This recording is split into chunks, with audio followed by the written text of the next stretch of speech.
Hey everyone, and welcome back. I'm so excited because today is all about brand design. So we're digging into elements of logo design, brand design, packaging design, graphic design, and I can't think of anyone better to kick off than Gareth David from Gareth David Studio. How are you? I'm good, thanks. How are you all? Good to be back. Very well. I'm quite jealous, as always, of your very creative backdrop. It's looking cool. If you don't know Gareth, this changes based on what he's working on currently. It's a bit of a CSI kind of pinboard of work. It's all about the eyes today, Tom. We're diving into the design process. I like it. It looks beautiful. What are you going to be teaching the lovely Design Cuts community today, Gareth? Okay, well, what I'm going to be doing is just doing a little overview and sharing with you a design process that I use and that I've harnessed. I'm a freelance designer, so I do a lot of design with agents. So I have to go into like design studios and businesses, and I have to deliver results quite quickly. So I've come up with a little system that really helps me, and I want to share that with you.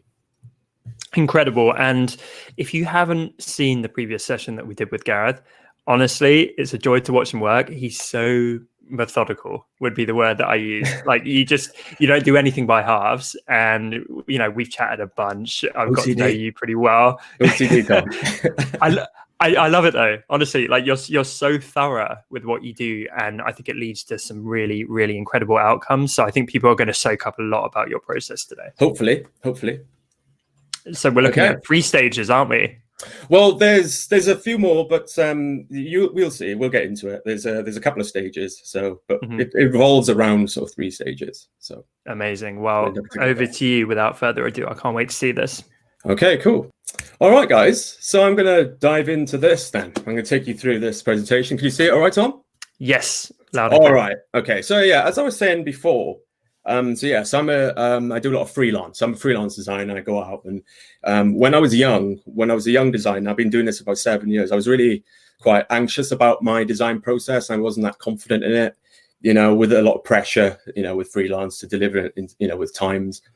It was very difficult. So over the years, I've sort of really defined my process, which now just sort of has liberated me really from my design process. I don't stress out about it anymore. I've got this process, it really works well for me, and it allows me to be 100% creative instead of wondering about where am I going to go? What am I doing? So what are we going to be covering on this stream? So first of all, I'm going to give you a quick little introduction. Sorry about the siren there. I live right next to a hospital. So we're going to look at the design process, a quick little overview, so you know what it is we're going to be talking about in the stream, and then I'm going to show you how I apply it to an example project, so a branding project specifically. And this is one I've been working on recently. So you can tell me what you think about it, and it's in progress. So let's take a look at this design process then. So why do we have a design process? Well, it's really all about harnessing our creativity in the right direction. All of us are really creative, but when it comes to like design, we're trying to answer good specific questions and come up with the right answers. So it's all about just honing our creativity into the right direction. So we take all our creativity and really focus it. So the design process is really like a torch, really. It takes our light and focuses it. So my design process consists of 4 key phases.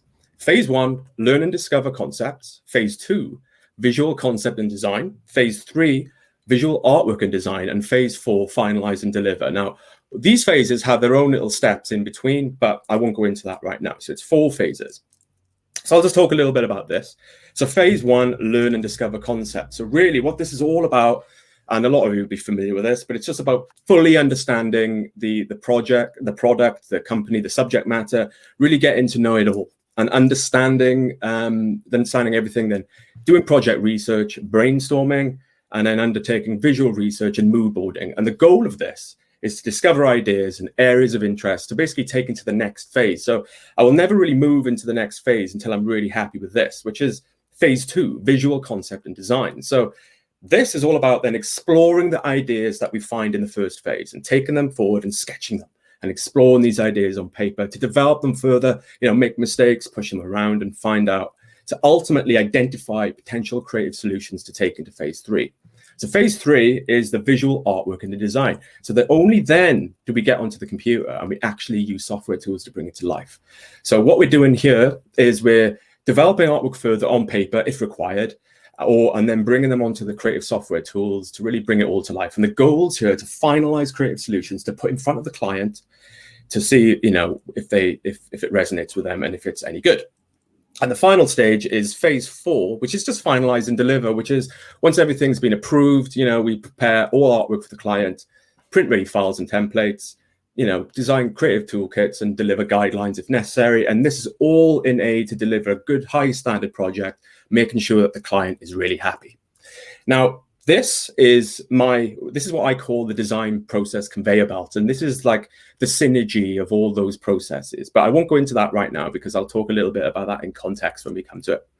Now, some of you may be wondering, well, how long does all this take? What does all this take? So what I normally do is when I work on a project, I'll discuss with the client the time frame. So once a time frame has been agreed, I then assign a certain amount of time to each phase to ensure that everything is covered adequately and everything works in the right way. And this is really good because I show it to the client, and it's really good to manage expectations so they know what to do. So it looks a bit like this. Now, I call this a responsive workflow because sometimes I'll work on a project for 2 months. I've worked on a project for 12 months, or I work on for 2 months. And sometimes I'll work on a project for a week or 2 weeks. So what I do is I make sure that you can see how it expands, so sometimes I'll spend 2 weeks on each phase or whatever. But in reality, it might look a bit more like this, where some phases have longer than others. But as long as I give adequate time to each phase, then I can guarantee that results can be met. And this is a methodical design process which guarantees you stay on time, budget, and deliver exactly what is expected. So that's a little overview of the design process, Tom. And that's it. And that's how I do it. And that's how I do it. So now let's have a look at how I do this and how it applies to a project. So for this project, I've been working with an incredible woman called Sarah Corbett.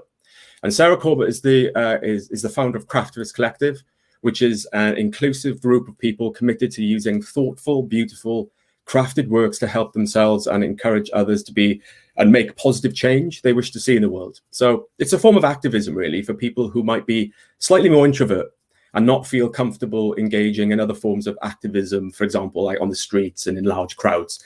So the Craftivist Collective inspires people to undertake activism through really creative ways using craft. So now Sarah is looking to expand her enterprise, and she's doing things like podcasts and doing loads of things like book reviews and things like that. And after chatting with her marketing team and undergoing some strategy, it's been advised that she has a more holistic platform to contain everything. So she's setting up this new platform called the Home of Gentle Protest, which is a hub which will contain everything. So I've been tasked to do that. So that's what I'm going to do. I'm going to work on that to make the Home of Gentle Protest. So for Sarah, what she required was a logo identity, a brand look and feel across print and digital merchandise, welcome kits, and then she wanted to see color treatments, photography, the entire thing, really. So it's a really nice, all the major touch points. So let's jump in and see how my design process worked on how I did this. So phase 1, I jumped in, and my phase 1 is brief review, brief summary, project research, brainstorming, visual research, creative direction, and I identify and define creative territories and discuss with the client, which is optional. I don't always talk about ideas with the client so early in the stage, but sometimes we do, and just in case. So when I received the brief from Sarah, I dived into it and highlighted it all. And at this point, I'm really trying to find some really gems, some really interesting things that could potentially lead to some creative solutions. So we dive into the brief and highlight a lot of things. Now, Gareth, if we just go back one slide, please. So is that the actual highlighted page that you used? This is the brief that I got from Sarah. Incredible. This looks very organized and laid out. Is this a template that you sent her to fill out? Good point, because I was about to mention that, but Sarah didn't have a brief. So she wasn't familiar with the design process, and she didn't have a brief. So I actually helped her craft a brief. And I do that a lot with clients. If they don't have a brief, I will work with them to create a brief, because it's always really good to start with a brief, because it's good to get the client to really express their product so they can tell you it in their own words, so you can listen and you can fully comprehend everything about it, so you can really digest it and take it in. So I helped her craft this brief. So it looks very structured because I asked her loads of... I was going to say, I can't ever remember having a client that was like that organized and Yeah. helpful for me as a designer. So I was like, that's really impressive. Yeah. Now, sometimes when you have a brief, ideas can just hit you like lightning. It happens sometimes, you know. You don't have to spend weeks and weeks doing all this research. Sometimes an idea will just hit you. And if that's great, great. Take down notes. So take down anything that happens straight away. But if you've got time, maybe you can develop it to maybe try and unearth some more profound ideas. Now, make it visual, guys. Make the process visual. And I love to make it visual. When I work, so what I like to do is I like to get project spaces, like what you see behind me, spread out, guys. It's really good to immerse yourself in this. So here's an example of what my typical work environment is like. When I go into studios, I will get big spaces and big environments. So it's good to pin up all your research, pin it all up, immerse yourself in it so you can live that project for a short time so it becomes you, so you can really get involved. So you pin it up. But this is also really good for collaboration as well, because when you want to get the client in and show the client the ideas, with it all up on the wall, they can step into your world. They can step into the world of the project. So if you can, always get a project space. But for example, in this case, with our current lockdown rules, I had to work at home. So I'm going to show you how I did it at home in my own studio. So make it visual. So when I get the brief, I like to unpack the brief into its core pillars. So what I'm looking at here is the objective, the goal, the audience, the design requirements, the key considerations. This is my brief summary. So I take that very complicated wordy page like you just said there, Tom, and I make it simple, make it visual, so I can pin it up and I can see it and I can glance at it, and it's just in my subconscious all the time.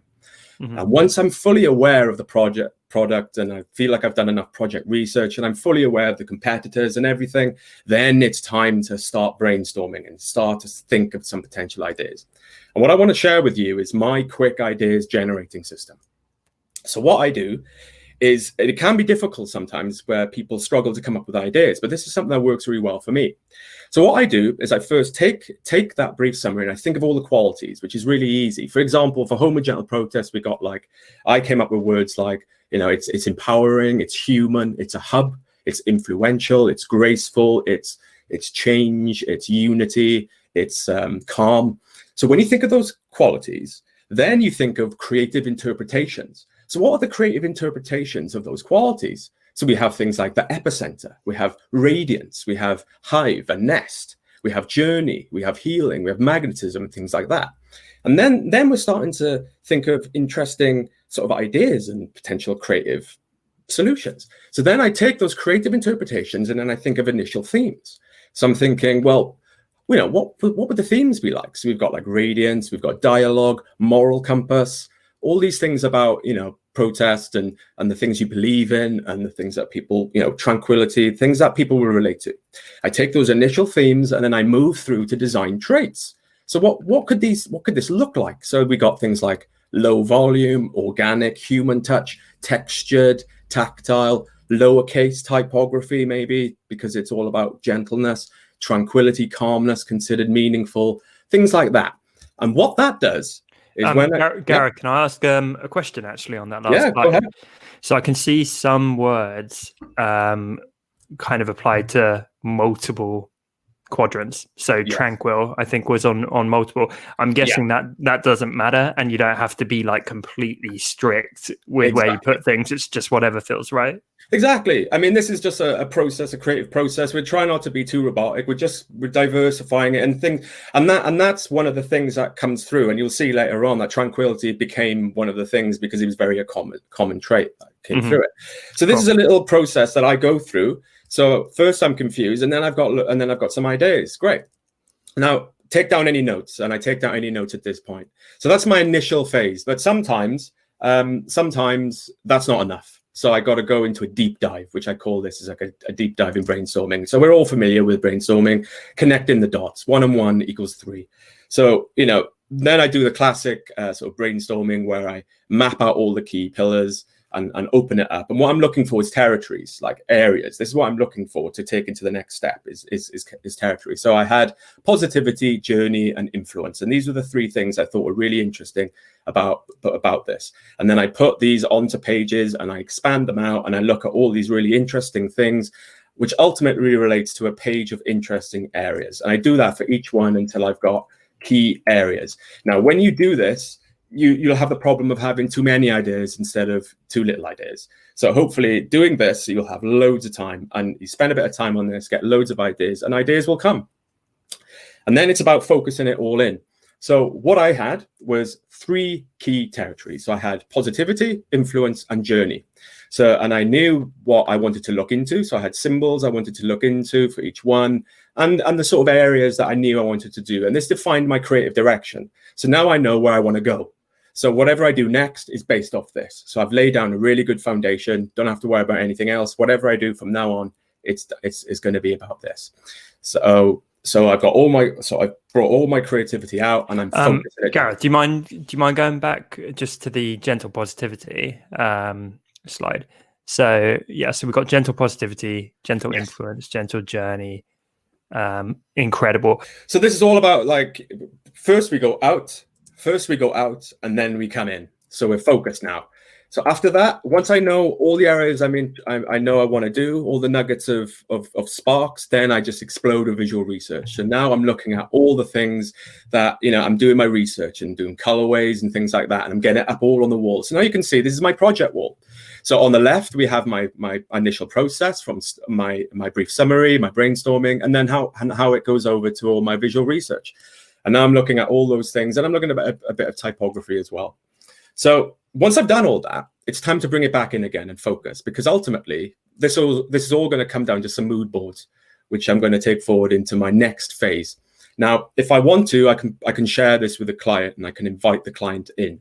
Now, what it really helps to take the client on a journey. Take the client on a journey. Don't just put ideas in front of them. Don't just put a logo or an idea in front of them. Take them on a journey. Show them how you got to that.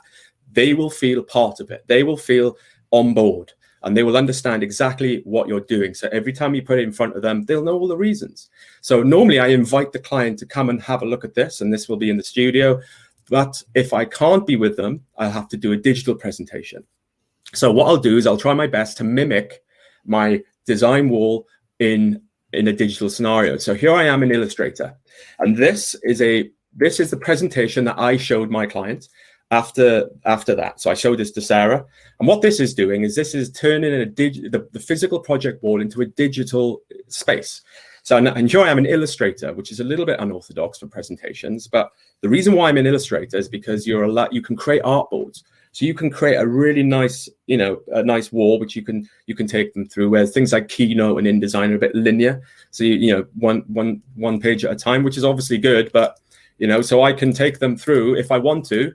I can take the client through the process one page at a time if I want to. So I can take the client through and present to them as I normally would, take them through the presentation, all the thinking that you've just seen, or I can zoom out and I can just show them, and we can talk about it, and they can look at it like that.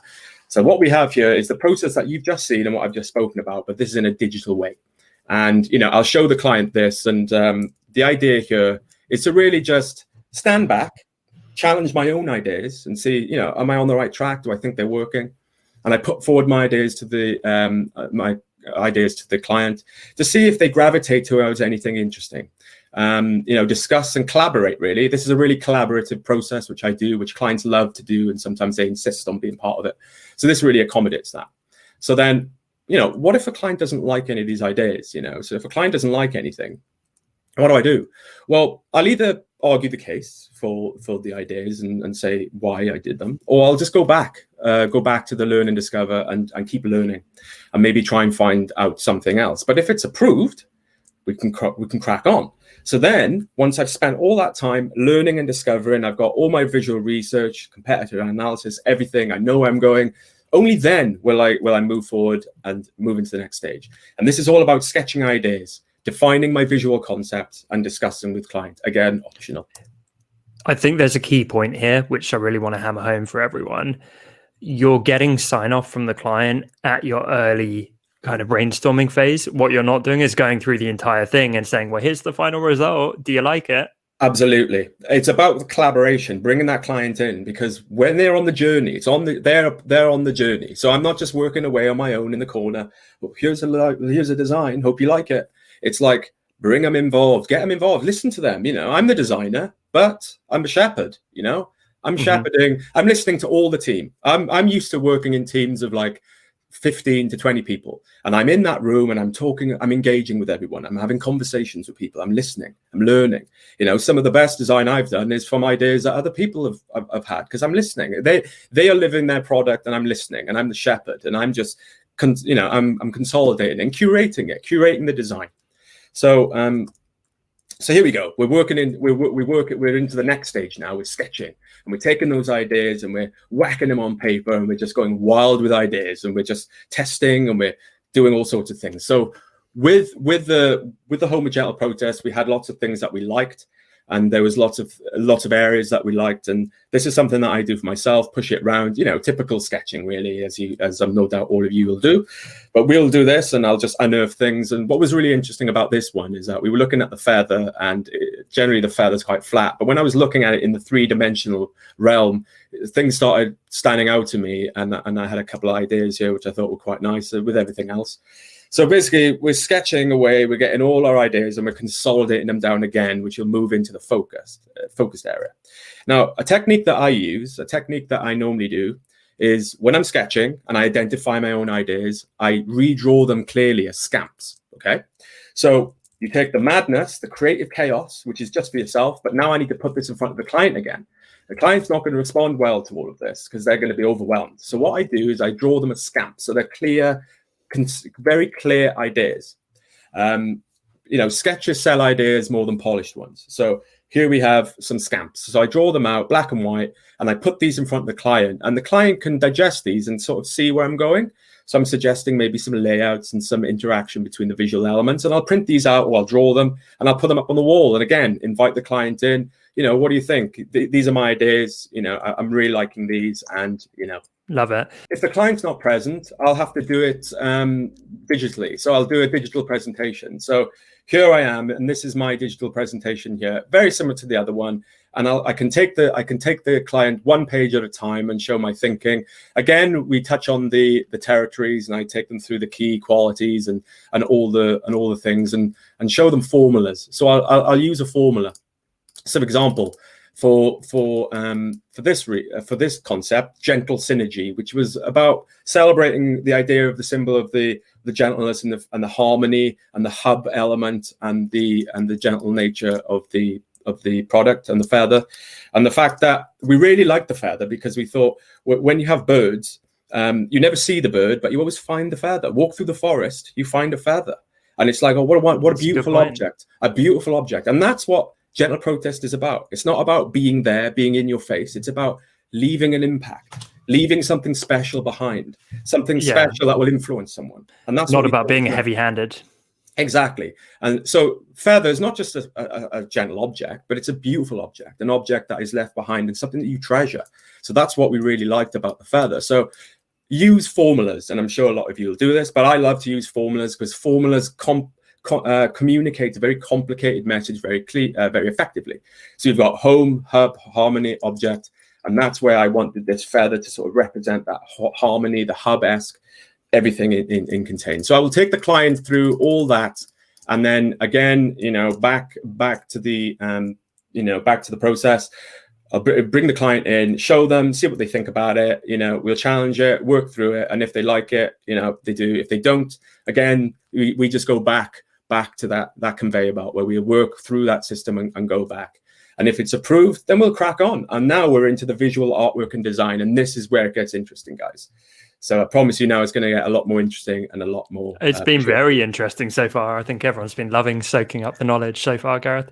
Well, I'm glad to hear that. But like, so what's coming across is we have these orders. Now, obviously, creativity isn't about order necessarily. It's about, you know, it's about, you know, spontaneity. But what we're trying to do here is tame the beast, you know, tame the chaos, so we can harness our creativity. So now we're into the artworking. So, you know, what I do is I take those scamps, and now it's time to use creative software tools to bring them together.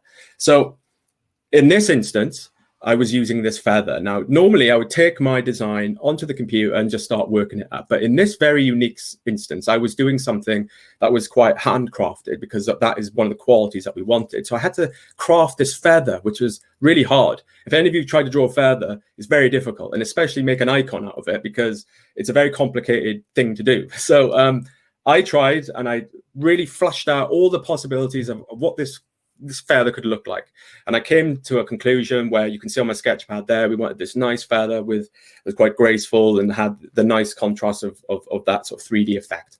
So I would draw that feather, make it really nice, and then come down to the solution, which is what we have there in the bottom. It's a nice clear icon of a feather, and you can see that it's nice, that it's got that 3D effect. Then I jump on the computer. So all of that work, guys, all of that work, and I didn't even get on the computer to do anything. All thinking, all thinking. That's what it's all about. Design. That's where the magic happens. Exactly. Sparks, magic. So now I'm on the computer, and now I'm working it up, working through grids, balancing it all out, doing all that sort of stuff, all the artwork and stuff. Then, so for this, it was like, right, the idea was we were going to do an icon, a logo mark, which is essentially a little image. But then I wanted to bring some type to it. So how do I select my type? Now, sometimes there'll be instances where I might craft the type and draw it myself. But because the nature of the logo mark was so distinct and handcrafted and complex, I wanted something to just support it that wasn't going to be too competitive. Again, it's something that was nice. So how do I do that? So here's my type logic. Okay, so when I think about type, what I do is I go back to the qualities. So what are the qualities and the spirit of the product? So I'm thinking here we've got clear, calm, light. It's encouraging, it's human, it's modest, it's low volume, and it's graceful. When you think of these, it narrows about 1 million typefaces down to maybe about 100 instead. Still a lot, but at least it's not 1 million. So what you do is, with those qualities in mind, I keep those qualities in mind, and whatever typeface I find, it's got to tick those boxes. So we know that it's going to feel right. So, I looked at a lot of typefaces, and I found this one typeface that I thought was really nice and gentle and had all those qualities, which I'll speak a little bit about in a moment. With the typeface, I crafted it into the logo, and we've got this little Synergy logo mark here. Then it's time for color. So what about color? How do I find my color? Now, first of all, I take notes of anything. Maybe there was an obvious preference in the brief. Sometimes clients I like blue, I like this color. So if that is the case, I take note of it and I work with it. But if it's an open brief, then I will then reflect back on the color. So finding color is a bit like finding type. Think of the qualities, think of what define it, and go from there. So what did we have with the Home Magenta protest? Tranquil, calm, welcoming, deep, earthy, wise, temperate colors, human colors.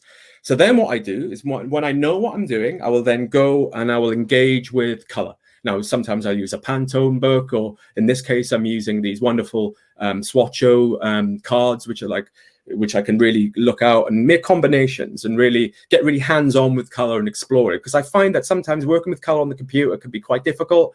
RGB doesn't really look like that in real life. It's a tricky thing. So I use these colors, and I can really get hands-on with them and really do that. Sometimes I'll rip things out of a scrapbook. I'll find things and just keep them physical. And then once I've got some ideas, I'll then jump on the computer, and then I'll get some colors. So here I'm looking at some colors, and again, keeping it open-minded, but then I'll start to narrow it down. Now, we wanted to use tactile was one of the qualities of this brand. So I was using some craft paper. So we really like this sort of turquoise color. And the client had an idea that she wanted to use some turquoise. So we really had to work through that turquoise to find the right turquoise. And with that, we had the navy, which then when I found it and I applied it, now we can start to see it coming together. So now we can see that logo and how it looks on various colors. Then sometimes I think about texture and pattern, which is one of the things you need to do in branding sometimes. And looking at the feather, it seems to work quite nice as a texture. And then I can see it on business cards and how that might work in a business card. And then I was looking at how the logo could work maybe on some physical medium, like some canvas bags, and we're looking at some in-situ stuff. Now, along the way, even though I'm in the artworking stage, I'll revisit phase 2. And what I like to do is I like to think about composition a lot, and composition on products, websites, tote bags, walls, street signs, whatever. And you're sketching and you're thinking about how type could work and how the elements could play on various things. So even though I'm in phase 3, I'm coming back to phase 2, and you can see that conveyor belt sort of happening. So now I'm thinking about, the box and how these elements can come together. So again, coming out and focusing in. And then you can see how that starts to work, and how these colors and textures start to come together on some other elements like notebooks and maybe on some t-shirts. And for this, we wanted to make it more personal. So maybe we would expand and have some extended typefaces. Maybe we would invite people to write their own messages in their own hand and get them printed. It's just an idea. And then as you start to go down, you go into other realms like digital. So what we had these colorways, and I just wanted to see how they could look on photos, and how the images, how the colorways could be treated, because there is a digital aspect to this requirement as well.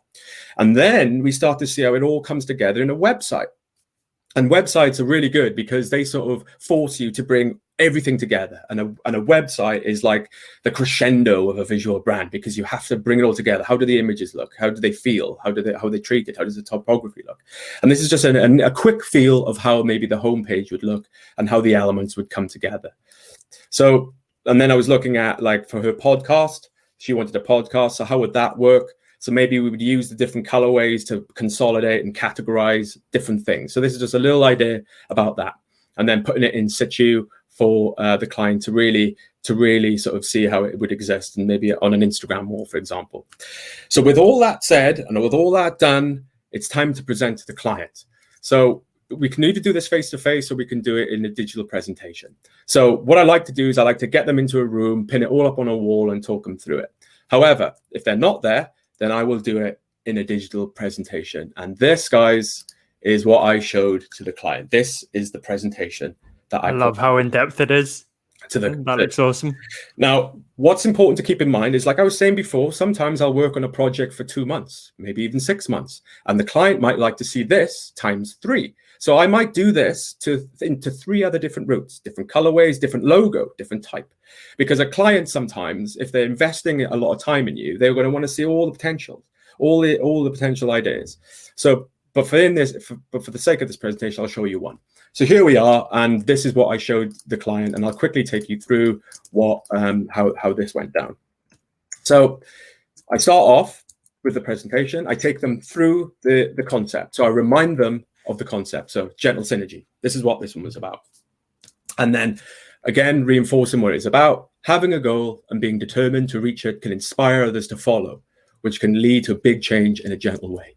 So we've got hub, we've got infinity, and object, which leads to our logo mark.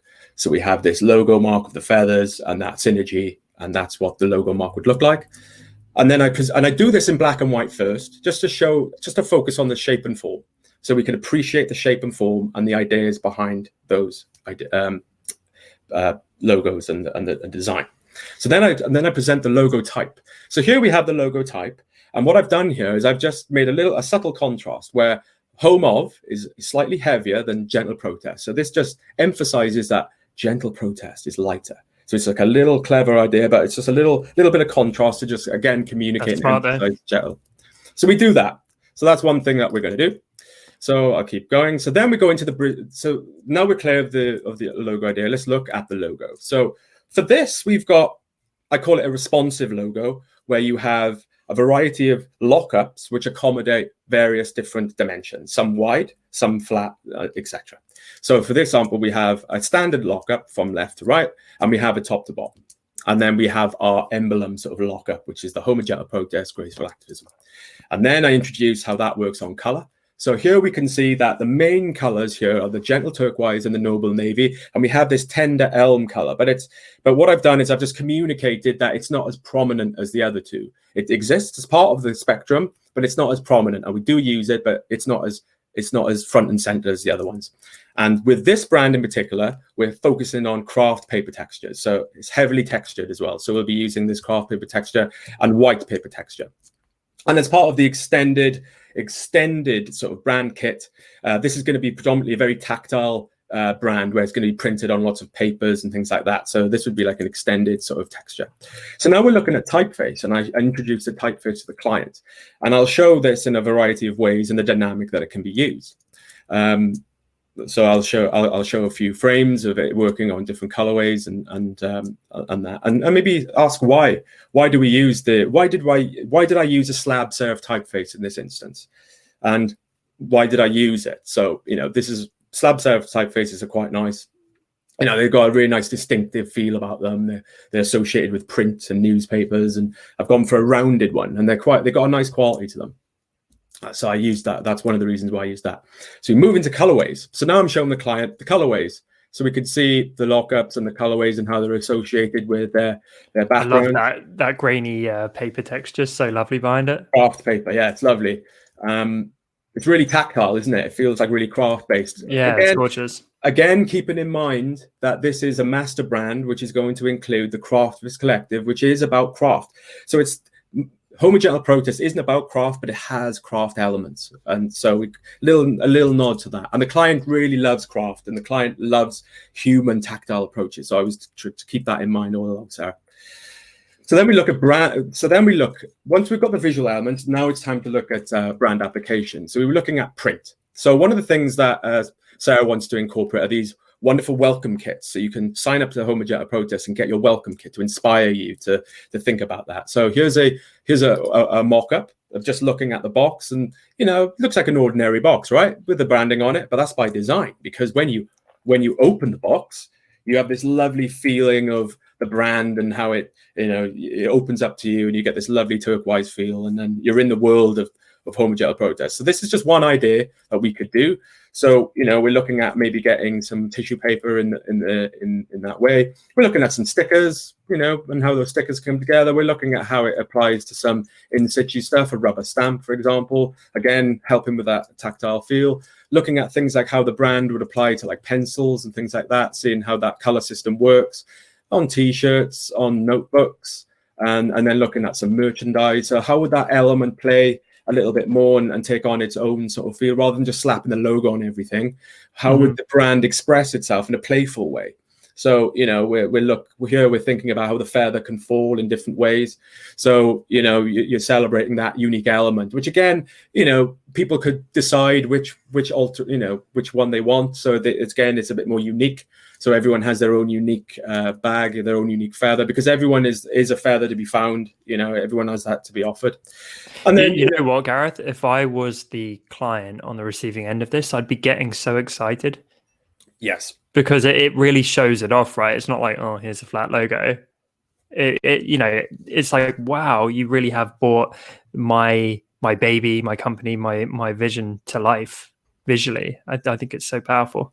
Yeah, that's the goal, really. And, as we know, this is all about branding, right? And branding isn't a logo necessarily. It's not just a logo. It's part of it. It's like the spear point of a brand, but it's not the brand. It's like part of it. So, it's the way that the brand is expressed. And you're going to learn a lot about that, I'm sure, later on today when some of the other speakers go into that. But, it's about how it feels. Now, how do you feel? How does it make you feel? And how do you connect with it? And, how are you part of it? So these are some options that maybe we could make bags where we've got personal quotes with handwriting and things like that, and people can do their own thing.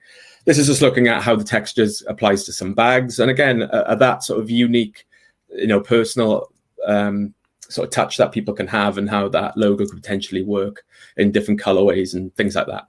And then we've got things like mugs that show how it could work in a 3D space. And one of the things that Sarah wants to do, she wants to do a podcast. So she's going to film it. So she wants to create her own set, her own design where... that's so cool. She might have a couch, she'll have a couch and maybe some backdrops, some wallpaper, posters, and just fill it around, and how would that work in the environment? So we've got these little sort of pillows. And then again, keeping tactile in mind, there'll be a how-to, sort of how to journal protest, how to do it. So we were thinking about a book here and how that would be a lovely green canvas-bound book with maybe a craft paper sort of sleeve. And this is just looking at it then, like taking a step back and seeing how all that element come together. Now we're feeling it's very prominent. It's got a very prominent look and feel about how the pencils and all these colors work together and things like that. And then we just look at how they might work on business cards. So I'll show the client how it looks in a corporate way and how it looks on the business cards.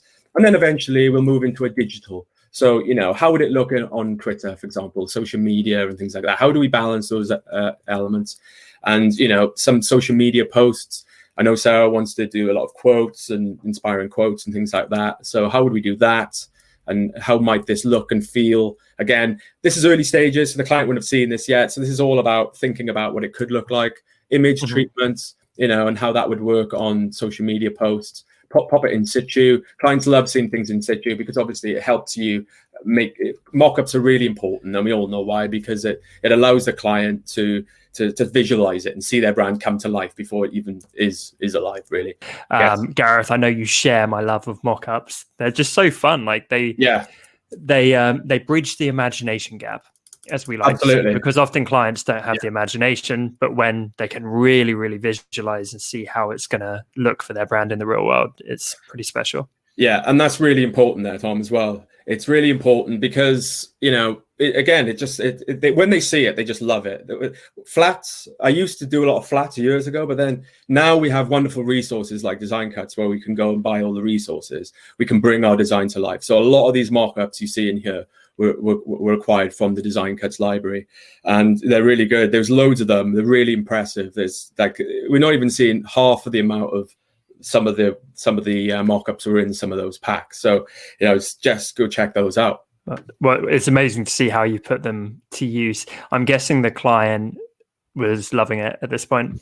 Yeah. So now I'll come back and I'll close it down now into that. So, we're back into the presentation. So, we present it to the client.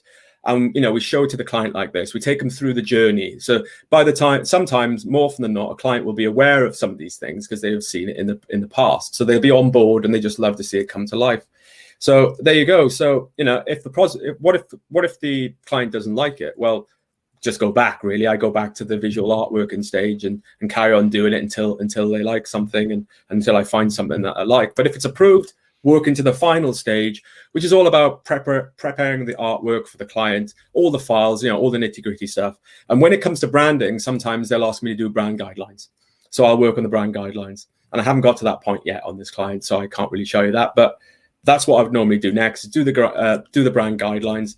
And just to say, guys, that the process continues. So like if I get a brief from the client afterwards and they're like, well, now I want you to do my website, or now I want you to do an event or something, then I'll have to go all the way back to to some of the stages in the past, and I'll revert back to the conveyor belt. So this is how it sort of goes. So once you start the process, it never really ends. Once you start it, it never ends, and it sort of links up like that. And that's kind of it. So lastly, guys, a takeaway list for you is 1. So breaking the process into clear phases helps you focus and prevent direction anxiety. So I've broken my process into 4 bits, and that just helps you stay focused and you don't move into the next phase until you've done that. And that just guarantees that you've got everything you need to go into the process. Number 2, don't rush the initial thinking stage of the project. Don't rush it. Don't feel like you have to rush it. A lot of clients, they're like, I just want it I want it now, but you can't rush it, guys. You can't rush the creativity. You want to try and find some profound ideas. You want to make something interesting. It takes time. You need to digest it. It could take a little while. 3, take time to learn and research as much about the project as possible. 4, diversify your thinking and connect the dots, because sooner or later, an idea will show themselves to you. Sooner or later it will happen. Just keep connecting those dots. 4, diversify your thinking. And 5, spread out and immerse yourself in your project. Spread out, guys. Get it in a massive project wall. This helps with your inspiration and collaboration with clients and team members. And 6, when designing, always ask yourself why. Always ask yourself why. Why am I doing this? Why am I using this font? Why am I using this color? Why am I putting it this way? Always such a great tip. This will keep you focused and on point. Why? Because this will all result in your work being meaningful, appropriate, and relevant. And that is one of the most important things you should be seeking to do as a brand designer, is to make it meaningful, appropriate, and relevant. Thank you, Tom. Whew. Take a breath, Gareth. Just staggeringly good. Would you like to stop screen sharing and come back? And of course, I'll jump back in here. Cool. I'm blown away, to be honest. I think that is possibly the most value anyone's ever packed into one session. And to think you covered all of that in 45 minutes is incredible. But yeah, your passion just shines through so much. It makes me feel more excited about design. And that's certainly what we've seen with the community today. Cool, guys. Cool. Pleasure. Thanks, mate. Chat soon. Cool. Bye. Bye.